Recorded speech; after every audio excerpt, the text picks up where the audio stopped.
అందరికీ praise the lord. నా పేరు శ్రీవల్లి. ఇప్పుడు నేను చెప్పబోయేది కీర్తనల గ్రంథము 1వ అధ్యాయం. దుష్టుల ఆలోచన చెప్పును నడువక, పాపుల మార్గమున నిలువక, అపహాసులు కూర్చున్న చోట కూర్చుండక, యెహోవా ధర్మశాస్త్రమందు ఆనందించుచు దీవారాత్రము దాన్ని ధ్యానించువాడు ధన్యుడు.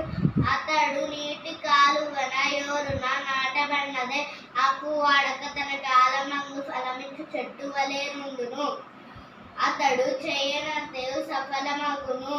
దుష్టులు అలాగునుండగా గాలి చెదరగొట్టు పొట్టు వలె నుండును. కాబట్టి న్యాయ విమర్శల్లో దుష్టులను, నీతిమంతుల సభలో పాపులను నిలువరు. నీతిమంతుల మార్గమును యెహోవాకు తెలియను, దుష్టుల మార్గమును నాశనమునకు నడుపును. నా వీడియో కనుక మీకు నచ్చితే like, share, subscribe. Praise the lord.